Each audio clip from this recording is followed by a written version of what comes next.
ससुराल में जितना कम जाओगे उतना ही सम्मान ज्यादा पाओगे।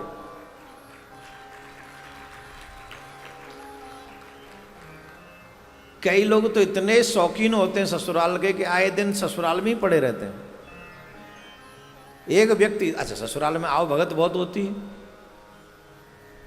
बड़ी 3-3 प्रकार की 4-4 प्रकार की सब्जी, फिर हलवा, फिर पूड़ी, और महाराज खीर और कचौड़ी, और महाराज रसमलाई, और ढोकला, और थापड़ा, और फाफड़ा, न जाने क्या क्या खाना पड़ता है। और वो अच्छा, कई लोग ससुराल के शौकीन होते हैं। गांव का एक आदमी हर तीसरे दिन ससुराल पहुंच जाए, हर तीसरे दिन ससुराल पहुंच जाए।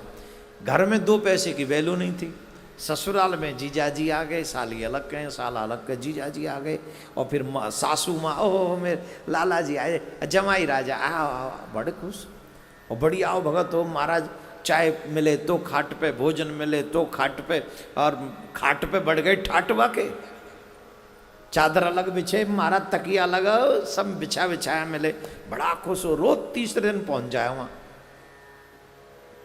1 महीना चला, 2 महीना चला, 3 महीना चला, 4 महीना में श्रद्धा पूरी सबकी। अब वो 5वें महीने में फिर पहुंच गया। अब सासू माँ बोली है तो रोज रोज का काम हो गया, झट वो मूर्छित होके गिर पड़ी। सासू माँ जमाई को देख के मूर्छित होके गिर पड़ी। साले साहब बोले, अरे अरे माता जी क्या हुआ, माता जी क्या हुआ? अरे बोले, हाँ माता जी को मुझे बताया माता जी की तबीयत खराब है, तभी तो मैं माता जी को देखने आया हूं। बोला सासू माँ मन ही मन में बोली, तबीयत तो तुम्हें देख के खराब हुई, तुम्हें बताया किसने? लेकिन एक और रिवाज है गांव में, जमाई से पूछ लेते, आज आप क्या खाएंगे, आपकी पसंद का बना दें। तो सासू माँ ने पूछा, लाला आप बताओ क्या खाओगे, आप जो कहो सो बना दें। जमाई को भी थोड़ी दया आ गई, हर तीसरे दिन आते, ठीक नहीं अपनी पसंद क्या बताएं। बोले माता जी जो आप बनाओ सो, जो आप बनाओगी सो खा लेंगे। तो वो सासू माँ को मौका मिल गया, बोले आज ऐसा बनाएंगे कि आज के बाद ये झांके ना यार। बोले मेरी तबीयत खराब है, सभी बच्चे कह रहे हैं खिचड़ी बना लो। जमाई बोला ससुराल में खिचड़ी, पर अब तो प्राण जाए पर वचन न जाए, कह दिया जो आप बनाओ सो। अरे माता जी आज आपके हाथ की खिचड़ी खाएंगे, कोई बात नहीं आप खिचड़ी बना लो। खिचड़ी बना ली। अब माता जी को भी थोड़ी, सासू माँ को थोड़ा संकोच हुआ कि है तो जमाई, अब खिचड़ी खिलाना ठीक है बन गई है, पर सूखी खिचड़ी नहीं खिलानी चाहिए। तो उन्होंने खिचड़ी में घी डाल दिया। का डाल दिया? घी डाल दिया। और घी क्या, ये मुसीबत की पुड़िया हो गई। अच्छा, जिस समय ये जीजाजी भोजन करने बैठे उसी समय साले साहब भी आ गए। अच्छा, आज का युग कलयुग का है? कलयुग में तो देखो भाई भाई की बने न बने, पर जीजा साले की खूब बनती है। सियाल को बुद्धिदायक भागवत में आता है कि साले साहब से बिना सलाह लिए कोई काम नहीं करते। तो साले साहब आ गए, जीजा जी आज, हाँ आज आ जा, एक ही में खाएंगे, एक ही में खाएंगे। बैठे थे चूल्हे के पास, प्लेट थी एक, उसमें थी खिचड़ी, और खिचड़ी में पड़ा हुआ था घी। और घी की समस्या ये थी, जिधर था जमाई उधर था घी, और जिधर था बेटा उधर घी नहीं था।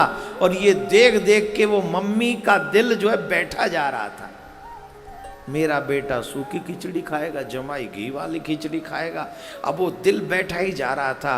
अब माताजी सोच रही थी कोई ऐसी युक्ति निकले जिस युक्ति से उधर का घी इधर शिफ्ट हो।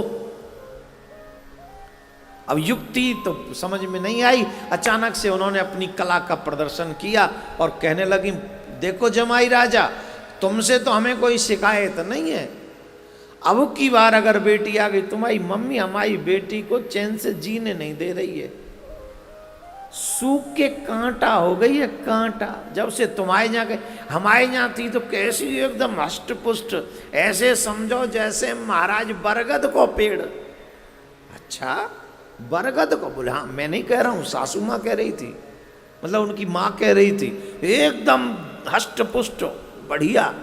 बोले अब? बोले अब ऐसी होगी सूख के कांटा। हमको बड़ा कष्ट, हमने कितना दिया, कितना सब ठीक हुआ, और तुम्हारी माँ हमारी बेटी से लड़ती रहती है। सुनो, हम बताए देती हैं, करके बताऊंगी। कैसे? तो उन्होंने अपनी उंगली खिचड़ी की प्लेट में गाड़ी। किसने? सासू माँ ने, खिचड़ी की प्लेट में। और कहने लगी मैं तब तक अपनी बेटी को अब तुम्हारे यहां नहीं भेजूंगी जब तक तुम अपनी मां से लाइन खींच दी, उंगली खींच दी। और जब उंगली खींची तो क्या हुआ? उधर का घी इधर आ गया। और तब तक नहीं भेजूंगी जब तक तुम अपनी मां से अलग नहीं हो जाते। और जब घी इधर आ गया तो सासू माँ ने अपनी युक्ति थोड़ी चेंज, नहीं कोई बात नहीं है, अब घर में 4 बर्तन होंगे तो खटकेंगे तो सही, बर्तन खटक रहे हैं कोई बात नहीं है, पर अपनी माँ से कहो थोड़ा कम लड़ा करे। अच्छा, जमाई का ध्यान नहीं था बातों में। जमाई तो देख रहे थे घी गया, सिर्फ उनकी नजर थी घी पे, बोले ये घी गया। जमाई बोले अरे एक तो खाई खिचड़ी और वो भी गया घी। अब तो समझ गए, जमाई भी जमाई थे, पहुंचे हुए थे, कलयुग के जमाई थे। उनको लगा अच्छा ये बात है। बोले माता जी आप क्या करें, मेरी माँ लड़ती है, जैसे आपने करके बताया ना वैसे ही बताऊंगा। उसने भी गाड़ दी खिचड़ी में उंगली, और उधने वो जमाई ने गाड़ी साले की तरफ,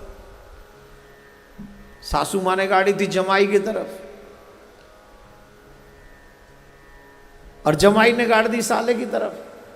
बोले जैसे आपने बताया ना, आपको यही भाषा समझ में आती होगी, ऐसे ही बताऊंगा इशारे से।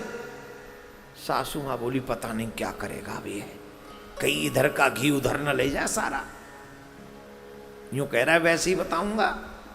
तो सासू माँ की सांसें तेज हो गई, नहीं नहीं मैं समझ गई, कुछ मत बताओ। बताऊंगा। नहीं बेटा मैं समझ गई, रहने दो कोई बात नहीं, छोड़ो। छोड़ूंगा नहीं, पूरी बताऊंगा जैसे आपने बताई है। क्या कहीं मेरी माँ लड़ती है? जिस दिन से आपकी बेटी मेरे घर में गई है उसने भी उधर ही गाड़ी घी की तरफ। जिस दिन से आपकी बेटी मेरे घर में गई है, मुझसे पूछो, मेरे दिल से पूछो, मेरी माँ से पूछो, मेरे बाप से पूछो, आपकी बेटी न चैन से रहती है न रहने देती है। मेरे घर का तो गोविंदा है नमो नमा कर दिया उसने, घुमा दी उंगली खिचड़ी में, और उंगली घुमा दी तो क्या हुआ? घी मिक्स हो गया। मानो जमाई कह रहे हो एक तो खिचड़ी खाई वो भी बिना घी के, अरे माता जी थोड़ा इनको भी खिला लो और थोड़ा हमें भी खा लेने दो। बोलो राधे राधे।